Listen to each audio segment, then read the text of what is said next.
Ladies and gentlemen, there comes a time in history when the world quietly rearranges its loyalties.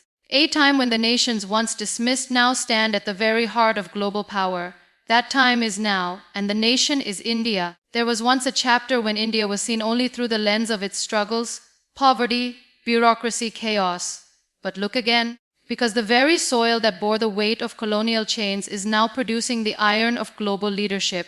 And the irony, those who once dictated India's destiny are now seeking its partnership, not out of kindness, not out of favor, but out of need. Yes, America, the land of unmatched influence, is now turning toward India with quiet urgency, not because India is convenient, but because India has become critical. In boardrooms and war rooms, in summits and secret dialogues, the same question echoes: where does India stand? This is not just economics, this is transformation. India's rise is not noisy, it's not made of headlines, it's made of moments, moments of resilience, innovation, courage. While others slowed, India surged. While the world retreated, India rebuilt. And today, when global giants are unsure of their footing, India walks forward with calm strength. The young minds of India, the quiet determination of its scientists, the hands of its laborers, the dreams of its entrepreneurs, these are building a future the world cannot afford to ignore. Tech giants are setting up hubs not just for cheaper labor, but for brilliant minds. Military partnerships are forming not out of friendship, but because without India, balance is broken. In the Indo-Pacific, India holds the seas. In cyberspace, India holds the code. In diplomacy, India holds the voice of reason. And in culture, India holds the power to touch hearts in ways no strategy ever could. This is what the world is finally waking up to. India is not asking for a seat at the table. India is becoming the table where decisions are made. Look at the quiet alliances, the silent signals. Joint military exercises, energy agreements, space missions, tech collaborations. These are not just deals, they are declarations. Declarations that the world's most powerful nation needs a partner with depth, with discipline, with dignity. That partner is India. This isn't just about governments. This is about the soul of a nation that never stopped believing in itself. A nation that chose patience over panic, progress over publicity. And now, as global storms gather, India does not flinch, it anchors. For decades, India stood tall without demanding attention. It built from within, it repaired what was broken, it strengthened what was weak, it modernized its defense, digitized its economy, and humanized its diplomacy, without noise, without drama. And while others jostled for the spotlight, India prepared for something greater, not just relevance but responsibility.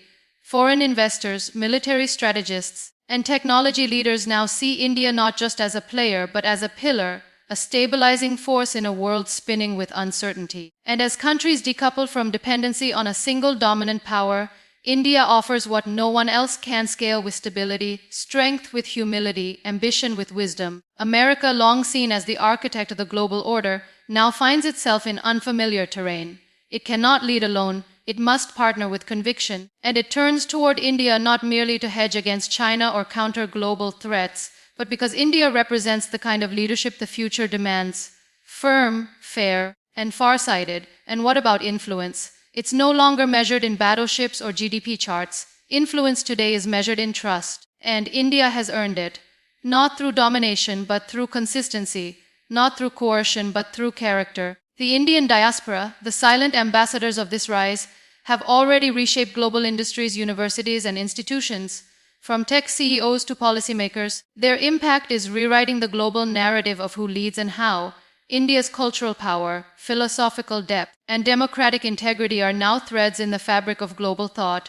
Even in space, India has marked its presence, not with extravagance, but with efficiency. Its lunar missions, satellite launches, and scientific innovations have signaled not only capability but intent, a quiet but clear declaration that India is not here to follow, it is here to lead. And leadership doesn't come with declarations. It comes with decisions. Every move India makes, whether in trade, defense, technology, or diplomacy, is being watched not with doubt, but with deference. India's journey is not one of sudden emergence, but a story of consistent perseverance, of a civilization that has weathered storms, risen from ashes, and stood tall without ever needing to shout.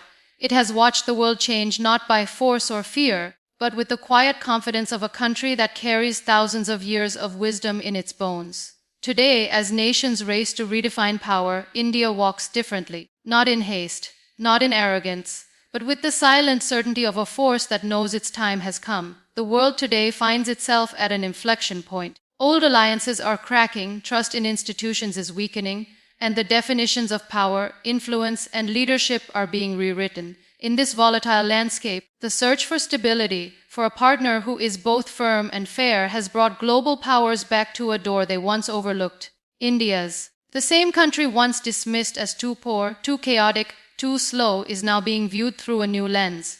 Because now the world sees not what India lacks, but what it offers: vision, discipline, balance, and strength rooted in principle. The United States, with all its might, resources, and historical dominance, finds itself needing India, not out of desperation but out of realization, a realization that without India the global equation remains incomplete. Economically, India offers not just a market but a mindset, a hunger to grow, to innovate, to uplift. Strategically, India offers not just geography but grit. And culturally, it offers not just tradition but the rare ability to unite seemingly opposing forces. Modernity with heritage, science with spirituality, discipline with freedom. This recognition is reshaping how power works in the 21st century. No longer is influence dictated solely by who has the loudest voice, the biggest army, or the strongest economy. Influence now comes from those who can inspire trust, from those who offer stability in chaos, reason in conflict, and hope in division. India is becoming that center of gravity, a center not built on force, but on faith, faith earned through action, through resilience, and through quiet, consistent growth. Every major power today is searching for relevance in a multipolar world. They are looking to hedge their bets, diversify their partnerships, and protect their futures. And again, all paths lead to India, whether it's in military alliances, technological collaboration, energy security, or cultural outreach. India is no longer the option, it is the answer. And yet India remains humble in its rise. It doesn't conquer, it collaborates. It doesn't dominate, it participates. This rare approach is what sets it apart in an era of aggressive diplomacy and transactional relationships. When the world turned to India during the pandemic, it delivered not just vaccines, but dignity. When cyberspace needed stability, India offered not just coders, but innovation. When military balance needed reinforcement, India contributed not just soldiers, but strategy. And when international forums needed credibility, India brought not just numbers, but narrative, a narrative of fairness, of sovereignty, of development with compassion. This blend of ethics and effectiveness has made India a force no power can afford to ignore. At the heart of this transformation lies something even deeper than policy or politics. It is character. India has risen not by copying others, but by being itself. It has chosen dialogue over dictation, growth over aggression, and values over vanity. It is this character that America, and indeed the world, now seeks. Because character is the foundation of all trust, and in an age of uncertainty, trust is the new currency. India's leadership is not about replacing one superpower with another. It is about redefining what power looks like. A power that uplifts instead of suppresses, that includes instead of isolates, that listens instead of lectures, that heals instead of harms. India's rise is not threatening the world order. It is quietly stabilizing it by being grounded, by being generous, by being responsible. The partnership between India and America is no longer one of convenience. It is one of convergence. Convergence of democratic values, of strategic interests, of technological ambition, and most importantly, of mutual respect. America has realized that true allies are not built in urgency, but in understanding. And India is showing the world what it means to be a partner that delivers, not just in promises, but in purpose. And so behind closed doors, through back-channel diplomacy and carefully drafted agreements, America is reaching out, not just with trade deals, but with trust, not just with defense contracts, but with shared vision. And India, with quiet wisdom, is responding not with haste, but with discernment, because India knows its value. It does not need validation. What it offers today is not just an alliance, but an alignment of hopes, of futures, of dreams worth building together. What we are witnessing today is not just a geopolitical realignment, it is a historical correction, a recognition that a civilization which gave the world the concept of zero, the spirit of yoga, the message of peace, and the resilience of a billion dreams is ready to lead again. But this time not from above, but from among. India's leadership is not vertical, it is horizontal. It is not about being on top, it is about being in the center, where influence meets integrity, where ambition meets accountability, and where progress meets purpose. The rise of India is not only about economics or defense, it is about dignity. It is about showing that even in a world obsessed with speed, there is power in stillness. That in a world addicted to noise, there is depth in silence. That in a world divided by ideology, there is strength in balance. India's story is a living reminder that transformation is possible, not just for countries, but for civilizations, and that greatness does not always come with a bang. Sometimes it arrives with a whisper. This is why today, America, once the unquestioned leader of the world, is learning to share the table. And more than that, it is learning to listen. To listen to a voice it once ignored. A voice that speaks with grace, with calm, with conviction. That voice is India. So let the world know, India is not rising to prove anything to anyone. It is rising to fulfill a promise. A promise to its people, a promise to its ancestors, a promise to the world that leadership rooted in values, in empathy, and in vision is not only possible but powerful.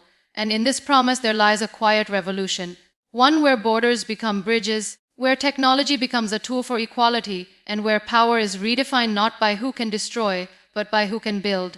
That revolution is being led by India, not with pride, but with purpose. So, as the world watches, questions, and sometimes even doubts, India continues. It continues to move, to grow, to evolve. Because India does not chase headlines, it creates history. It does not follow trends, it sets the tone. It does not seek applause, it delivers impact. And perhaps this is what truly makes India extraordinary. Not its size, not its numbers, but its soul. The soul of a nation that has seen darkness and still chose light. That has felt pain and still chose healing. That has been doubted and still chose belief. And so, to those who now come knocking, not with demands, but with respect, India does not say, "We told you so." It simply says, "Let's build something better, together." Because the future will not be written by those who shout the loudest. It will be written by those who think the deepest, lead the bravest, and rise the humblest. India is rising, and this time the world is listening, silently, carefully, gratefully, because it knows India's time is not coming. India's time has arrived. And so as the world stands at a crossroads, unsure of its next step, lost in its own noise, India rises, not by pushing others down, but by lifting itself up. It rises not with thunder, but with grace. It doesn't scream for attention, it earns it. The world has begun to notice, quietly, slowly, humbly. The same world that once wrote India's future with a foreign hand is now asking India to co-author the script of tomorrow. India has not demanded recognition. It has demonstrated it. It didn't beg to be heard. It simply spoke truth, and truth always finds its way. While others sought dominance through control, India offered leadership through compassion.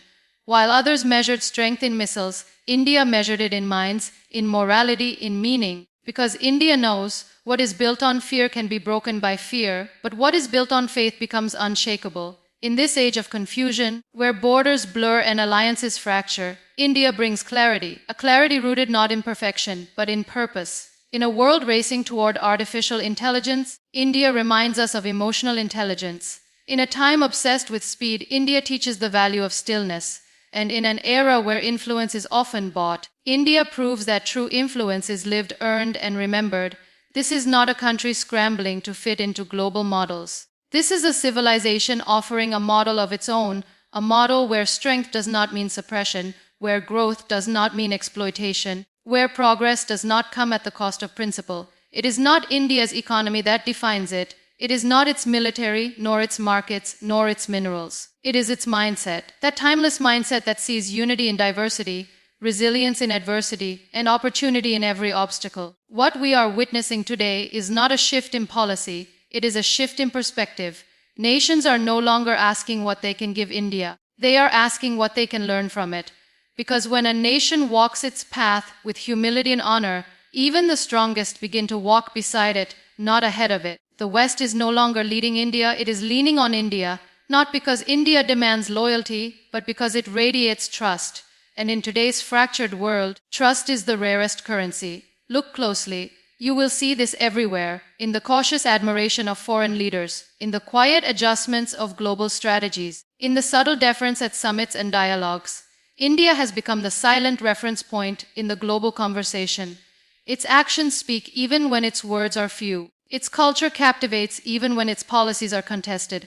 Its people, scattered across continents, carry a legacy far older than modern maps can capture. And perhaps that is India's true magic, that without conquering it connects, without demanding it delivers, without shouting it shifts narratives. The strength of India lies not in what it shows the world, but in what it reflects back to the world, a mirror of possibility, of purpose, of peace. This is why America now watches, not from above but across. This is why Europe listens. This is why Asia aligns, not out of obligation but out of respect. Because India has not just risen, it has risen right. It has not just evolved, it has elevated the entire conversation about what power truly means.